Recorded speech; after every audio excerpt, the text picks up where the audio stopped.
list. You have three? We have to Yes. start them all, just in case. You can never be too safe. Okay. Okay. Fantastic. We're good to go. Good evening. My name is Kevin. This is Diana. We're going to be the interpreting team providing interpretation services for one of your students who is deaf. Oh, I have a hearing impaired student? Wow. Well, hearing impaired actually isn't the best term to. Oh, I thought it was like, more politically correct. No, a lot of people might think that actually it's a little bit antiquated. Deaf or hard of hearing is actually the preferred nomenclature. Oh, okay. Yeah. I didn't know. All right, well, is there anything I need to do? Do I need to talk a little slower? No, not at all. Continue business as usual. We're already set up in an optimal position to not, interfere with your goings on and to be visible to the student. So. Oh, you won't interfere with me? You can come and grab a seat, sit here. It's fine. Well, if we weren't doing the interpretation, then we might take you up. But we have a job to do here, and that's to get the message to the student. Thank you for the offer, though. Oh, okay. All right, you're welcome. No problem. Let me know if you need anything. No problem. Okay.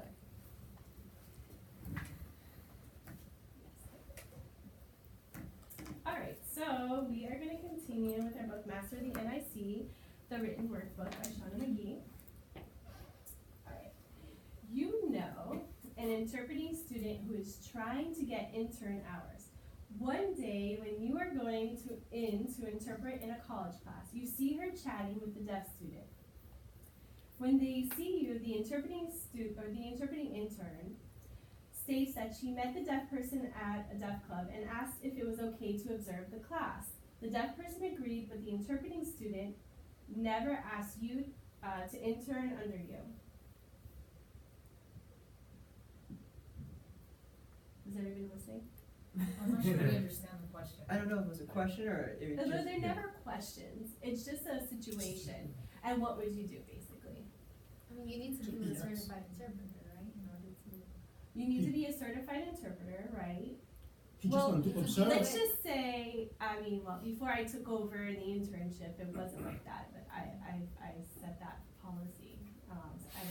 I'm hoping that every other university and college has that policy as well.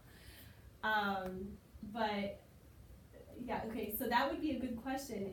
Are you a certified interpreter, right? Okay, what else were you gonna say? I'm not so sorry. Huh? He wants to observe Yeah, or not to help as well? To intern under me. Well, I respect the fact that they want to intern under you, but there is a specific boundary as professional wise. Like they can't just come out of nowhere and just like, oh look, this is an old friend of mine. But if realistically, I might say yes because maybe they do get experience from that certain situation.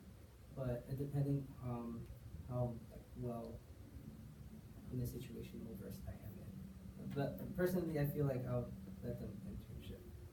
Maybe I shouldn't, but Well, who should know that there's going to be an intern in a college classroom? The interpreter, for one, yes.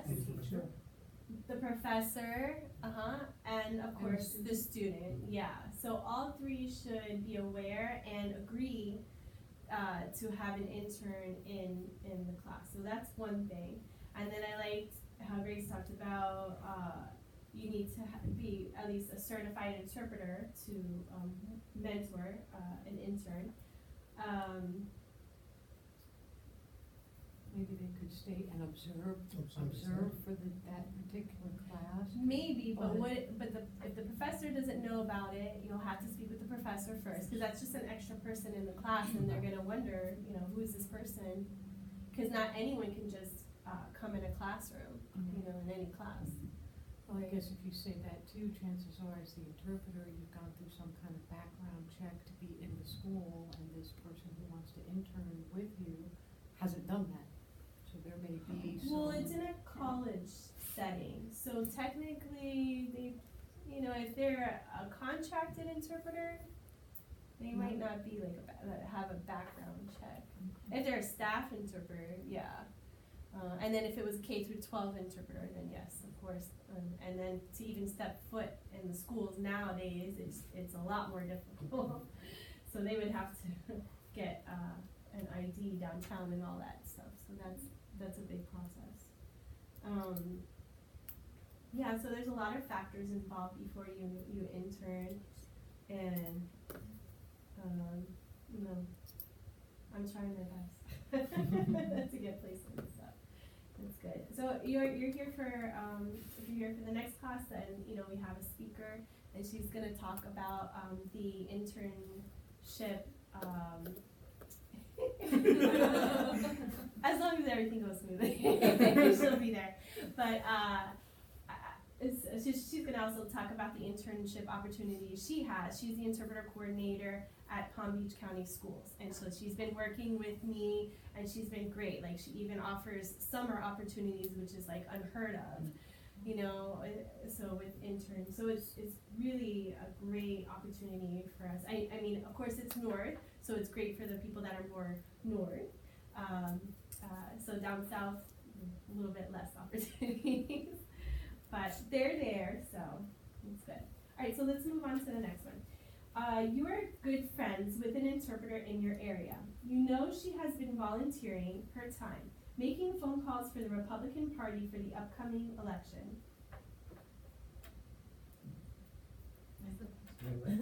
That's all it says. That's it? Yeah. What are we supposed to do with this information?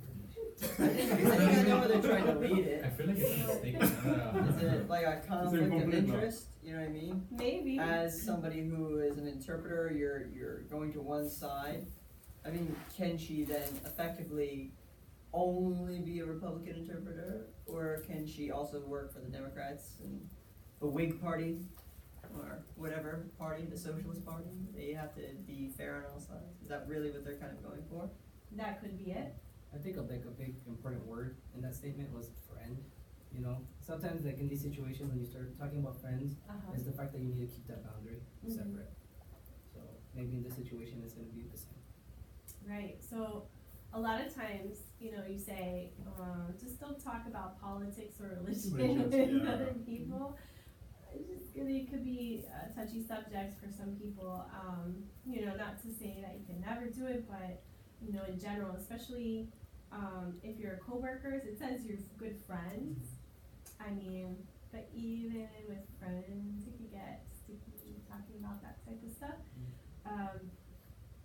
You know. Especially if you disagree, if we're not on the same party. So Yeah, and you know, when Trump was running for president, there was a lot of people on Facebook voicing, a lot of interpreters voicing their opinions against it and this and that. So you can just imagine if an interpreter went to go interpret for Donald Trump in like one of his campaigns, you know. Well, they could be seen as easily very seen as unethical because maybe they'll skew what he said. Mm-hmm. Yeah, and then you think Exactly. about the people in your community. Well, what if your friend, again, go back to the friends thing. What if your Facebook friends, and you don't normally talk about religion or politics, but then you start seeing that sort of thing, Mm-hmm. and then you start wondering, well, how effectively are they interpreting? And then you have that. If it causes you to wonder, you've already put yourself in a bad position. You know, people get upset that nowadays someone who's going to hire you for a job and just look at your Instagram or your Facebook and background check you in that way before they hire you. And it's like, well, yeah, but you're putting it out there. Who you want the world to see you as, you know, like that's who you are, you know. And so you can't be surprised then if you don't get that, you know. Sorry, it's just how it goes. Yeah, I mean, a lot of people were dropping friends on Facebook. They were talking about that because they were writing their strong opinions about things and they were arguing on it and stuff. And so I just kind of stayed out of it all. And I didn't post anything about any of that. Yeah. You know, it's still, I think, a Doesn't sticky stop. situation, you know. Anyways, enough about politics and religion. Let's move on. You are called to substitute for an interpreter at a regular appointment for 3 weeks in a row. When you show up for the 3rd week, the hearing client runs into you in the parking lot and says, "I'm so glad when I see you show up. The other interpreter who's normally here is horrible. She has her own conversations with the deaf people, doesn't interpret everything, dresses inappropriately, and talks continuously about her love life.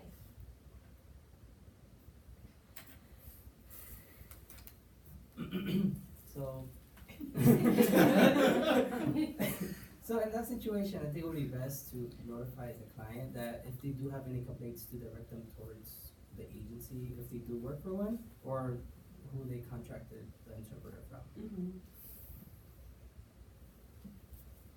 Anybody else? I mean, you can be political and kind of defend them because you might work with them later on and they might find out that you spoke bad about them. I don't know. And But it doesn't say that you are speaking bad about them, it says that the teacher, right? yeah, but a like hearing not client. to A hearing engage client. with them and like going on their side and oh yeah, they are horrible, how dare they, but just, So I don't know, you know to support that Yeah, person who is. kind of break What's that. what's a way that you could support them? What is something that you could tell them that in a way it would be supporting the other interpreter but also helping the other interpreter? Why don't you tell them about it, because maybe the other interpreter is clueless about, tell them that it's something that needs to be addressed, but I can't do anything about it, you need to speak directly to them. Exactly. So that's something that I've always emphasized is that, it's sometimes uncomfortable, but telling that hearing client to confront the interpreter about it, if that's, and there are valid concerns, and then see if that gets resolved. Then if it doesn't get resolved, then you would move up the ladder, right? So, like I try to even, empower deaf people and stuff like that.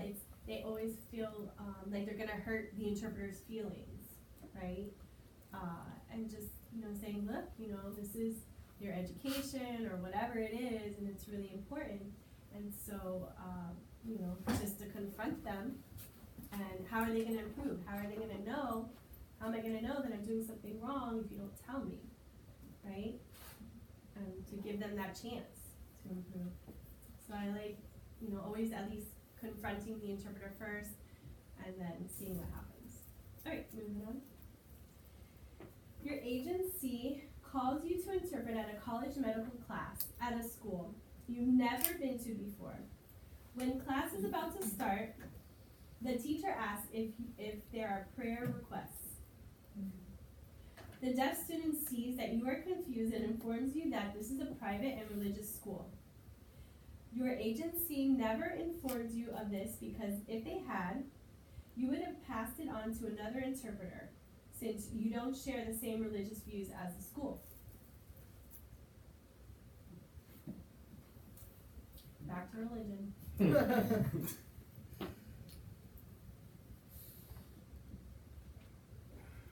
Anybody? And I thought I'd just suck it up. This is a job.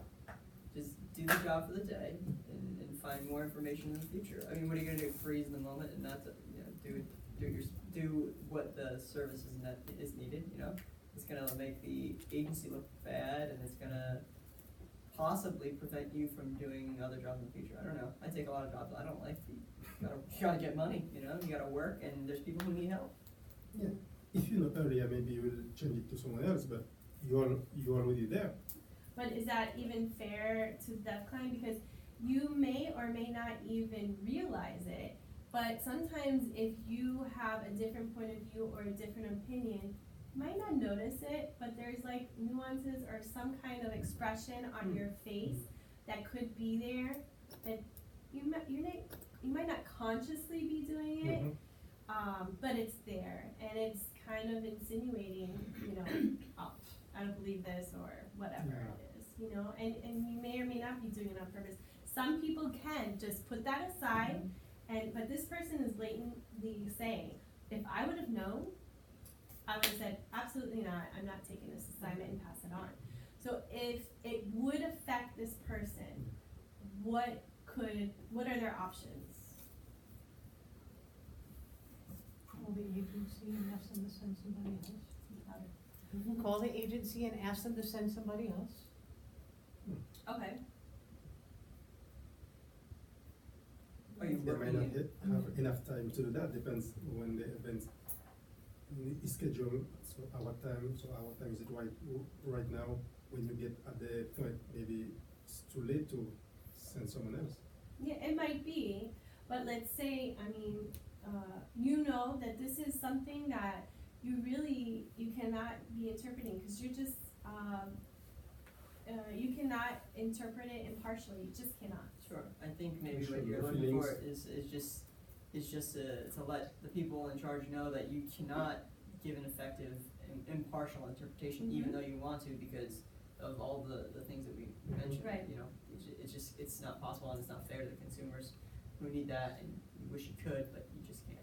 Exactly, right. So, and then you can let them know their other option is, you know, that you can contact the agency and see if they're able to send someone as soon as possible. And I guess in a situation like that, and I don't know if you've ever found yourself in a situation like that, or even, doesn't matter what the topic is, I guess my worry would be, well, maybe this doesn't happen all the time, but now the agency's gonna find somebody else, it makes them look bad, like, how does that affect their willingness to contact me for future jobs?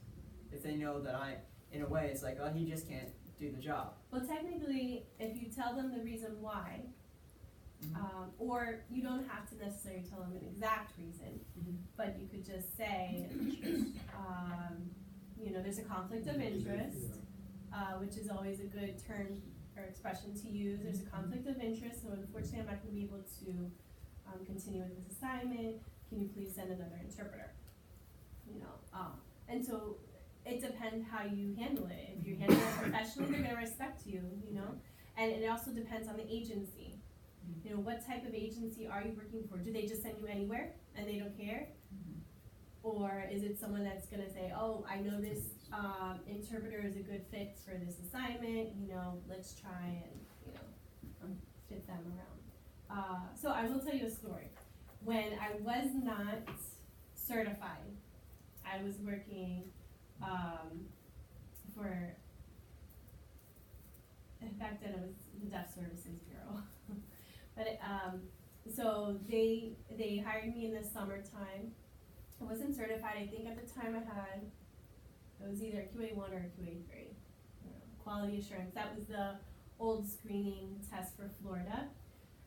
Before you would, you know, attempt to even go for that certification that was, oh my God, you're never gonna get it, right? So you had this, it was kind of like a stepping stone, and it would, you know, judge your skills, and it had, you know, a QA1 could interpret this type of work, a 2 could interpret this type of work, and a 3 could interpret whatever type of work.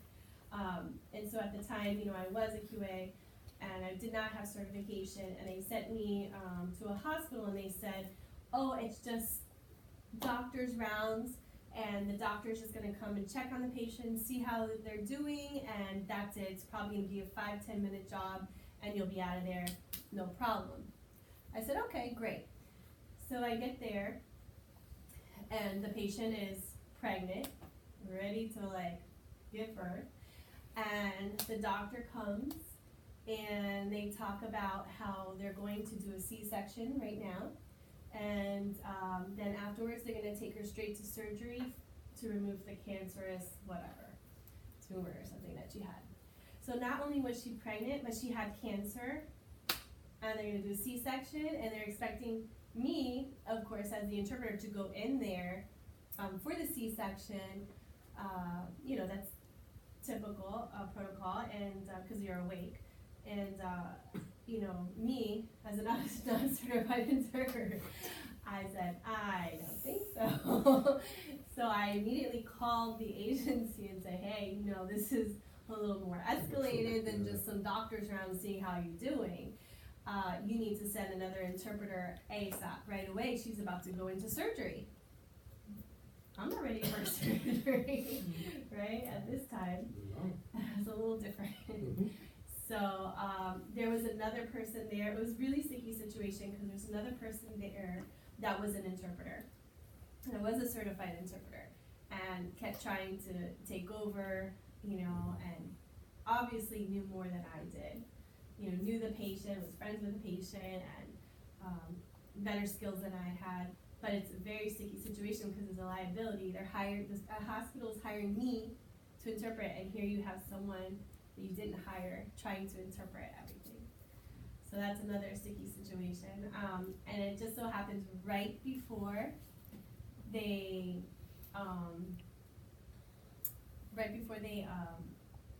went to surgery, another interpreter showed up to replace me. But they're like, just stay, you know, please, because I just wanted to get out of there, right? I'm like, please just stay for, you know, basic, whatever, you know, just let them know another interpreter's on the way, and, you know, so that was horrible situation that they put me in. You know, I don't think it happens as much, nowadays, but, I mean, it still happens, so you have to be careful, because especially when you graduate from this interpreting training, education program, you know, a lot of agencies will try and take advantage of you. You're not certified, you don't have any credentials yet, they don't have to pay you as much, and they're like, I got faith in you, you can do it, just go. But you know your skills, and you know what you can handle. So you gotta stick to your gut. And I know sometimes you just need that money too, right? You do. Condition. You do. So you gotta be careful, because you can't do no harm. That's in the Code of Professional Conduct. Do no harm. So you gotta keep that in mind. Yes. I have a question regarding that. You say that, you know, in some situations they try to take advantage of you, but wouldn't that be a liable issue for them as well? Yes. So it They don't wouldn't matter care. that to just do it anyway? It's like we don't have anybody checking up on us, right? Because we don't have licensure. We've been fighting for licensure for over like 20 years, so I don't know when that's gonna happen. A lot of states have it already, but you're good? Stop it. Yeah. What do you mean that we don't have licensure? So a lot of states have licensure where you're held accountable. So let's say you have to get in order to work in Florida, you would have to get your certification within so many years. You would have to have your bachelor's degree, or what, you know, you would have to have educational requirements, stuff like that, in order to work in certain places. So there would be requirements for that. You couldn't just go work. You know? And then you would have to pay, you know, every year to renew your license. It's just like any other profession, you know, and you would be held accountable for basically CEUs, which RED does hold you accountable if you are certified, so. So there's a fee to renew your license and the 80 credits, right? Oh, it's 80 hours, yeah, which is a good thing if you worked like for NIR, you know, which holds, workshops, during those 4 years, and you could get all 80 hours if you went to all their workshops for free. Just by working for them, you know? And, at Sorensen as well, they have webinars online, they have, like all these different types of professional development that you could do for CEUs, mentoring, they'll do like language if you wanna work on something, tons of different free ways to get CEUs, and then, there's the Katie Center, which I've mentioned before, and my other classes, sorry, Julia. But yeah, the Katie Center has a lot of free webinars, and there's a deaf-blind interpreting, and mental health interpreting has been offering a lot of free CEUs online too. But it's also nice to go to a conference, that's why I'm going to Silent Lincoln. So, I like that one. Alright, so let's move on. I'm sorry, I just had Yes. a question on that previous question. With the previous. Yeah, does it look bad if you put on like on your resume, oh, I don't do religious interpreting, just in case? I don't Yeah, look at that. I wouldn't say what I wouldn't do on there. That could be based on, a lot of times, the agencies, what they'll do is they'll put your preferences, what type of preferences you, so you can put educational or legal or whatever it is that you wanna do, on there, so that they know, they do put something, I think some do, not all, but some of them will put like, you know, I do not do or whatever. So if they do that, you know, on a separate paper, I think that would be appropriate, but maybe not on your resume. Okay. All right.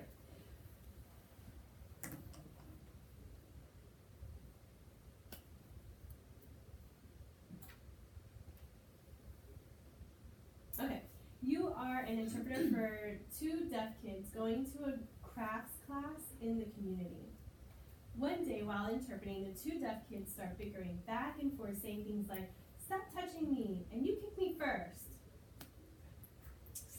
That's true. Huh? That's the children attitude. I'm sorry? Like children comportment, like yeah, when they are fighting between themselves. Bicker. Yeah, they're fighting between themselves. Yes. Yeah. Yeah, so what do you do?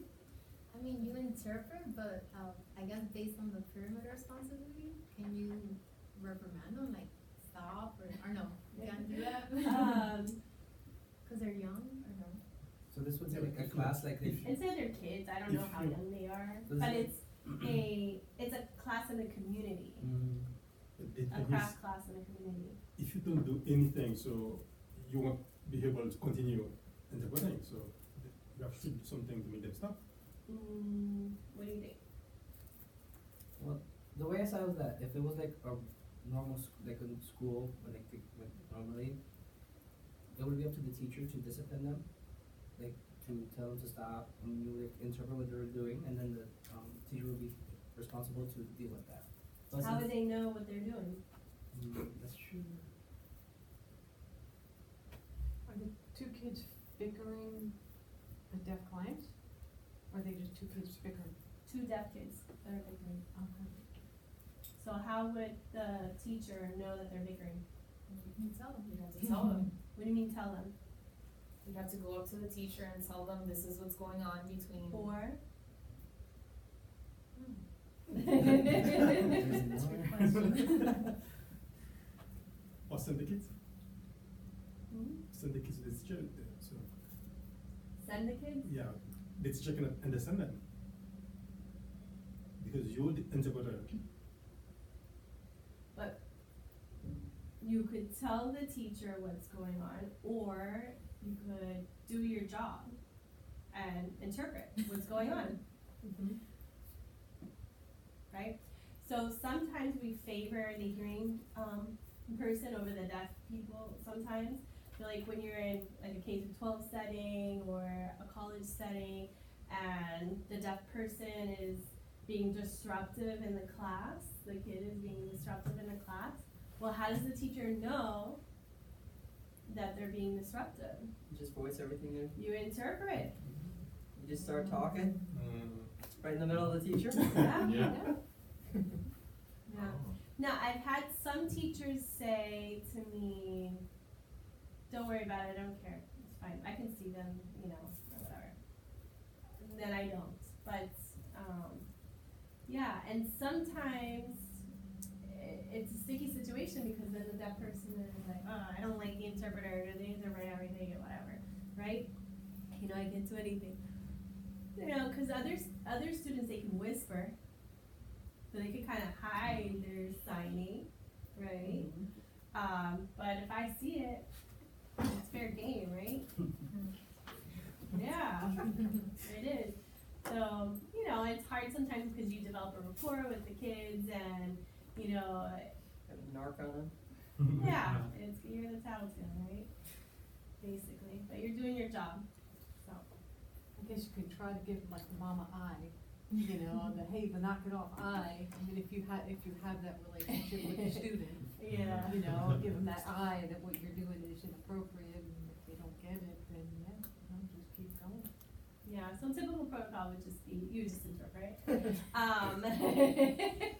But you could just give them a warning, I'm gonna say it, I'm gonna interpret it. If you don't stop. You know? Then do it. Well, let's say it. Alright, one more. So you're interpreting a VRS call, and in the middle of the call, the deaf consumer threatens to call your boss. He says that you have a horrible attitude. Wait, did he say so?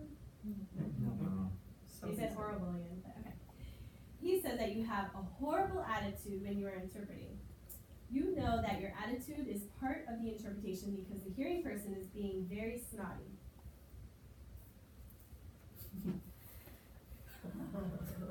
This isn't a job. Yeah. So you in an interpretation on a video relay service, can you pause both parties to explain something to another? Yeah, Could you do that? yes. That's what I would do. Yeah, you can say something like, hold on a moment, I need to clarify something. It could be something as simple as that.